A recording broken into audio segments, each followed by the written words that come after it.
Welcome to the World United. Welcome to the World United. Hello family, Anistara Ma Ka here, mother of 11.11 Unified, taking a stand for love, peace, harmony, and unity. The world is in a very polarized state right now. A lot of us are operating from the sympathetic nervous system, from fight, flight, freeze. We're in a constant state of stress or anxiety or depression or worry about the future. Unfortunately, this is very wasted energy. When we worry about something that hasn't happened yet, it takes and drains us of our energy. And so today I wanted to talk with you a little bit more about energy, about mastering our energy, about what is energy, what is frequency. We all vibrate at a specific frequency. All energy is a vibration or a frequency. And energy does not start or end. It only transforms. It only transmutes. And so when we think about our own energy and cultivating practices that bring us into greater coherence, in a state of peace and love and compassion, then we can begin to realize that each one of us has our own way, our own path. And whatever your practice is, whether it's singing or dancing or yoga or sitting meditation or taking walks with bare feet on Mama Earth, we all have practices that we can cultivate to bring us into greater states of coherence. Coherent state is when our energy in our body is fluctuating at a very, very constant rate. Our heart rate variability is like a sine wave. Slow, smooth ups and downs. Can you please mute yourself? If everybody mute yourself, please. Our heart rate variability, it connects us with our heart to our mind and our mind to our heart. Our heart and our gut knows first. Anytime there's something that we're looking at in our life and we're choosing whether it's in alignment for us or out of alignment, our gut and our heart knows first. And so when we follow that circuit of energy, then we are guided on the path before us. We can follow our passion, we can create our purpose, and we can live a more fulfilling life. And so I want to share a screen with you quickly and show you one of my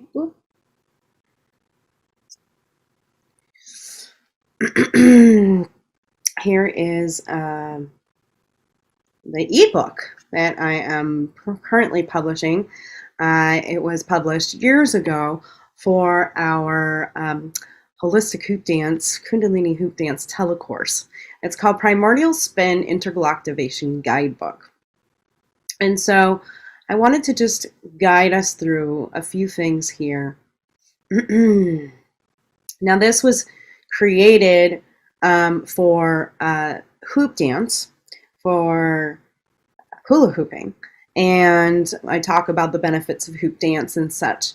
But what I'm about to move into is really opening the space of not just from hoop dance and flow arts, but just training wheels for our awakening.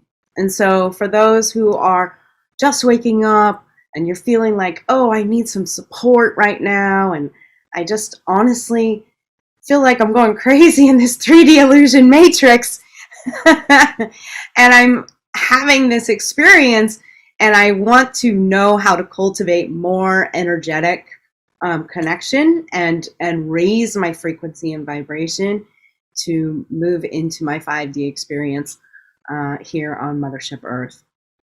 And so intergalactivation is a continual transformation process. It's guided by the unfoldment of our infinite potentiality. Throughout this guidebook is a series of activations, and these prompts are meant to be experienced firsthand by you. And so as we move through, we talk about the universal circle. What does the circle represent in your world? And take a moment to contemplate the significance of the simple shape of the circle. You want to think of it two-dimensionally, and you want to think of it three-dimensionally as a sphere. And when we think about the unified field around us, we think about the sphere of energy that our body creates, our subtle energy body creates. And so this is a great moment to like free write and be able to really consider the associations that you have with a circle in your life. So the circle has its own place in history. It is a mainstay for numerous rituals and ceremonies throughout the world. It's something that human beings have tapped into since time immemorial. And many religions around the world use sacred circles for their ceremony as a way to create sacred space. Now, the sacred circle can be manifested in many ways, setting this space for ritual or ceremony. And a lot of people will cast a circle, calling to the corners: north, south, east, west, earth, air, water, fire. And so if you're at a wedding or a baptism or a funeral, a birthday party, all of these are considered sacred circles. And sacred meaning worthy of respect or dedication and devoted to a specific use, purpose, or person. And so what sacred circle ceremonies have you been a part of? Sacred circle ceremonies are important to all traditions. With focused intention, we can summon a great deal of energy and use it for the edification of the participants. So whatever the intentions are, they manifest with a number of people to support the common vision. And so when we talk about energy and wanting to amplify an energy, the more people that gather together in one place, time, and space, then with a common intention and a common outcome, or a common vision or mission, then the more that we can co-create, the more that we can manifest what it is that that sacred circle is intending to do.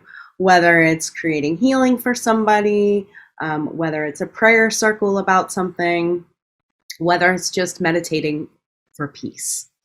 And so such a huge part of this World United Transformational, Global Transformational Festival is around peace and unity consciousness. And so I invite you to create sacred circles in your life. Find ways to amplify your energy together as a community. So the next time you're at a social gathering, go ahead and call people into a gratitude circle together. Ask people to take turns expressing their appreciation for anything and everything in their lives in that present moment. So this can be especially potent among groups of friends when we share our thoughts of gratitude towards others within the circle. So remember to honor what about yourself that you're grateful for, and then we can continue with our family, our community, and the world, because an attitude of gratitude is what will bring us more. Sacred geometry. So sacred geometry is a huge piece of the energetic puzzle. Besides the circle, all the many sacred symbols that arise in different cultures separated by time and space opens the possibility that there are common psychic connections to sacred geometries throughout the world. These symbols may be thought of as codes for communicating the ancient wisdom of all ancestors, creating a way to connect with the universal energy grid, or the divine matrix, or the unified field. There's many words for this energy field. Deep associations dwell within the human psyche between geometric patterns and sacred spaces. The most obvious examples is sacred geometry that appears in ancient architecture, such as various temples, churches, and pyramids around the world. Multiple cultures have systems of symbolic associations. One of those is known as the Greek Platonic school of thought. This tradition held secretive and revered esoteric knowledge regarding the Platonic solids that was only shared with fellow initiates. We are especially fortunate during this time in human history to be able to learn from these teachings, and we must honor the original context as we interpret these symbols into our present consciousness. So the Platonic solids are considered the basic fundamental building blocks of nature. And in geometry, a Platonic solid is a convex polyhedron that is a regular polygon. Specifically, the faces of a Platonic solid are congruent regular polygons. So with the same number of faces meeting at each vortex, the edges are congruent, as are the vertices and the angles. So the geometries of the Platonic solids are reflective of manifestations in nature and also carry metaphysical associations. So we talk about the fire sign being the 4-sided tetrahedron, the air being the 8-sided octahedron, water being the 20-sided icosahedron, and earth being the 6-sided hexahedron, and spirit being the 12-sided dodecahedron. And so, as we seek to know source, we may know ourselves. And so we go further into sacred geometry and its importance, and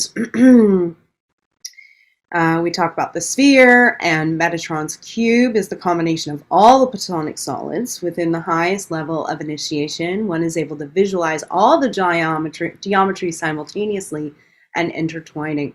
And some believe that when we're in a full meditative state and we drop into that 0-point energy field, that we actually create Metatron's cube around our body, and that this is activating our light body or our Merkaba. So the sacred geometry stems from the fundamental patterns of the universe and all of its possibilities made manifest. These symbols are physical representations of mathematical equations that govern the formation of all that is. Their wisdom is embedded into all DNA and biological makeup, and we meditate upon sacred geometric patterns. They activate our inner resonance and intuition, aligning us with deep wisdom and our basic blueprint. So geometries, circles, all of it is so important when we talk about energy. And then we move into the flower of life and the creation that begins with the primordial circle and then branches into the duality of the Vesica Pisces.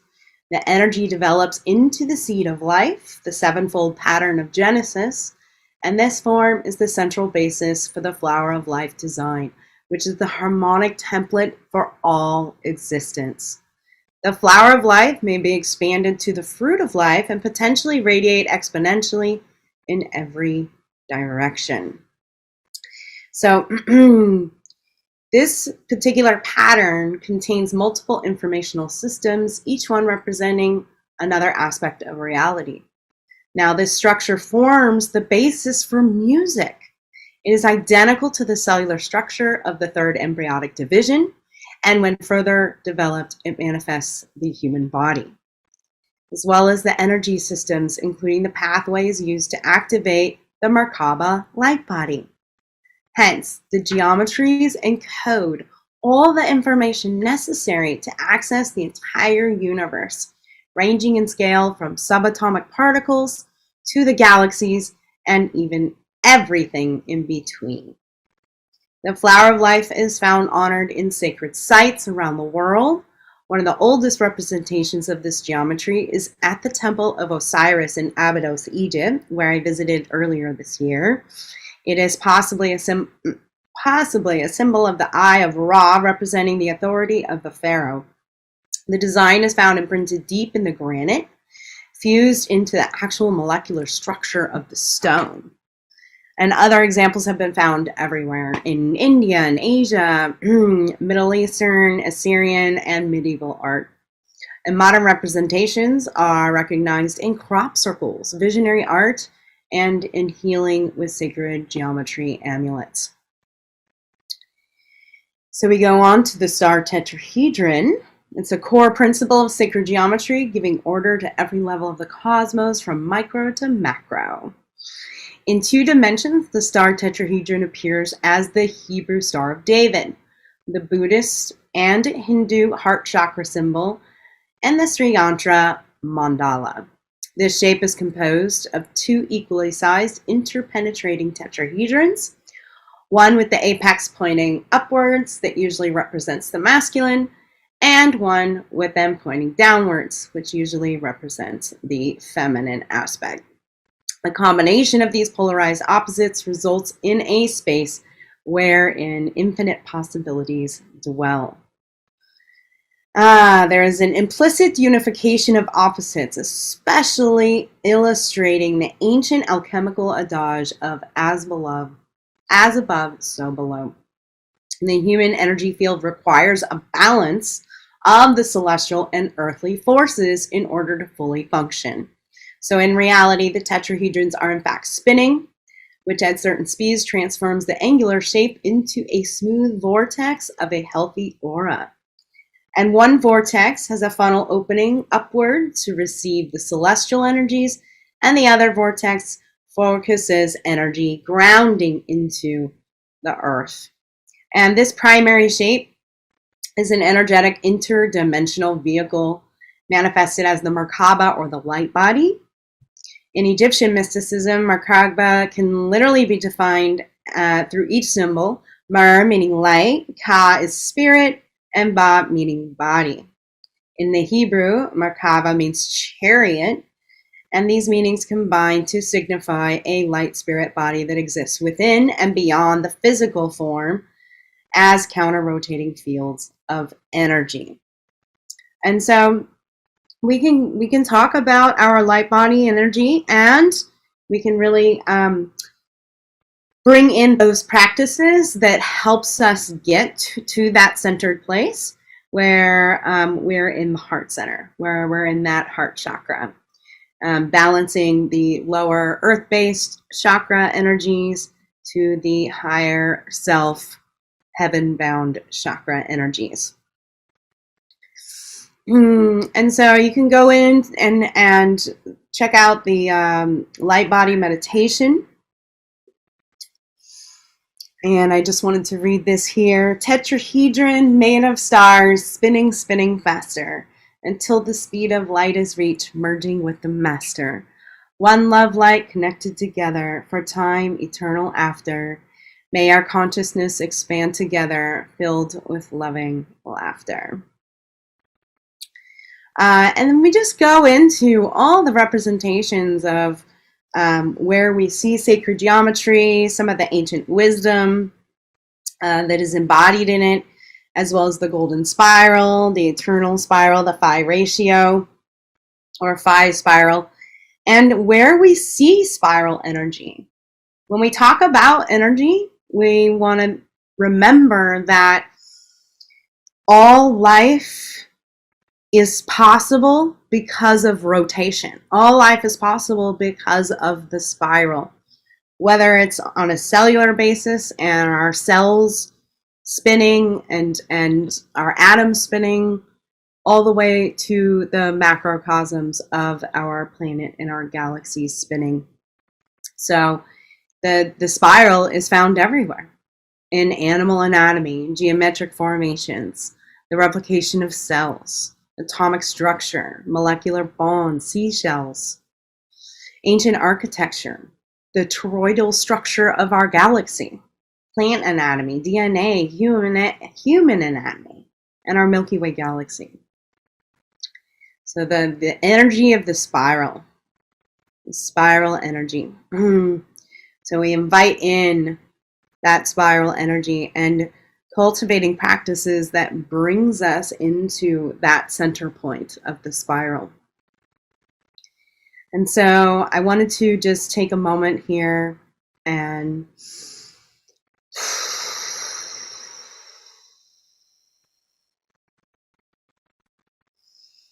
invite everyone to find what it is that brings you into that centered, peaceful, loving, compassionate, empathic place. When we are connected to Source, God, Goddess energy, our Creator energy, anything is possible and everything can happen. Everything is possible and anything can happen. Everybody has different practices that they will be guided by.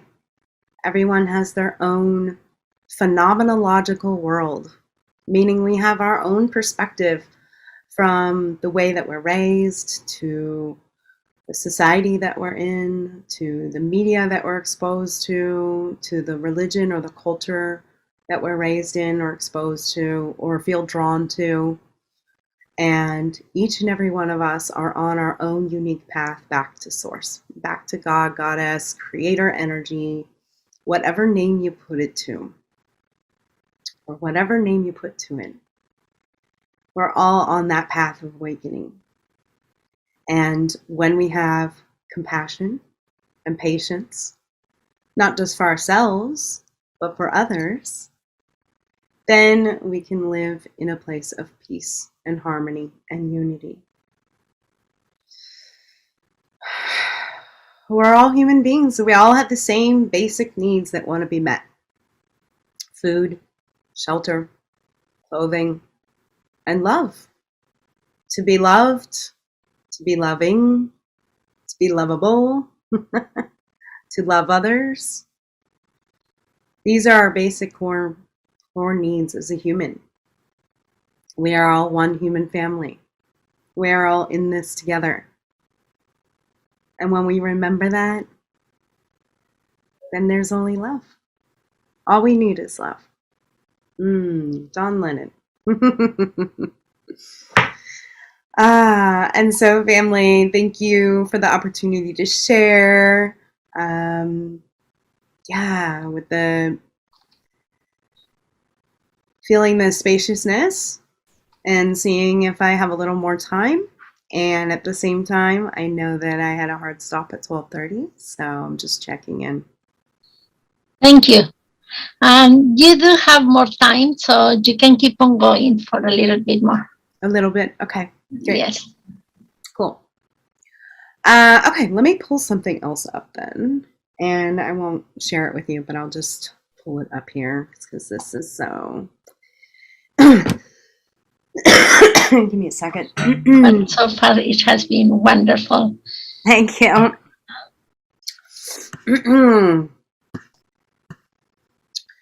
All right, so that center point that we were talking about earlier between the earthbound chakras of the ego self and the heavenbound chakras of the higher self. So this is a soft and tender place. This is a place of love and forgiveness, acceptance, compassion. First for yourself, because you must begin within, and then for others, because our external world is simply a reflection of our internal world. So begin within. World peace starts with you. And as Michael Jackson would say, I'm starting with the man in the mirror. I'm asking him to change his ways. No message would have been any clearer. If you want to make the world a better place, take a look at yourself and make a change. So finding that love and peace in your own heart is how we change the world. So let's put aside our petty differences and see that we are all in this together. In the words of Rodney King, can't we all just get along?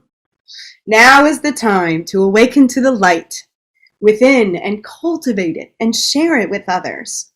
As you shine your light, it gives others permission to shine their own. So sisters and brothers, shine bright like a diamond. We're beautiful, like diamonds in the sky. Rihanna. And as we move from this dark age, it is our duty to shine our light upon the new golden age. Fear not, sisters and brothers. We will not be burned at the stake again. The world is changing. And it is safe to share our magic with the world again. If we believe it, so shall it be. Humanity is primed and ready for this next chapter of our awakening. We are all here for a reason. Our heart's calling, our soul's true purpose, the spark that lights our path before us. Each one is unique and unto itself, and yet all a part of the whole.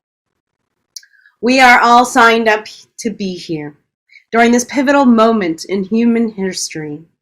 We said, pick me, I want to go on that amazing roller coaster ride called the human body on planet Earth. During one of the greatest moments in the evolution and experience of our global awakening. That sounds like a wild ride, and I want to get on. And so, here we are, with all the ups and downs and loop-de-loops, upside downs and inside outs. And I don't know which way we are now, twisted up in knots and then gliding back out. This one is for the books. And so, let us sit back and enjoy the ride for all of its beauty, its grace, its divine intelligence, and just glide. Remember to smile, because a smile is contagious, and they spread quickly. And always remember to be considerate to all, as we are all one. We are the world, we are the children, we are the ones who make a brighter day, so let's start giving. There's a choice we're making. We're saving our own lives. It's true, we'll make a better day. Just you and me. Michael Jackson and Lionel Richie. So this rings true now, even as it did back then. Timeless words indeed. We are saving our own lives by making a choice to live a brighter day by giving.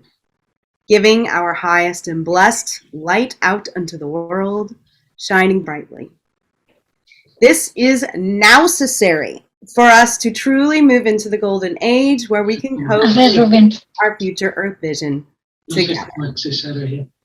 Okay.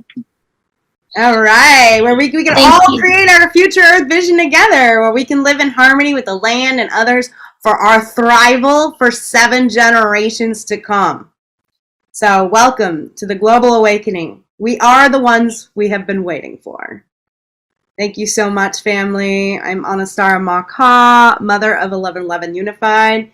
You can find out more at 11.11unified.com.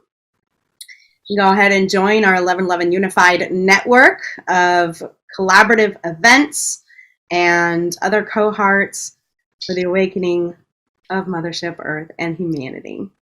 Such a blessing to be here. You can find out more about me as well and transformational mentoring for women at anistara.com, ANISTARA.com. Have a beautiful day. Thank you very much. You too. It was wonderful. Thank you. Thank you.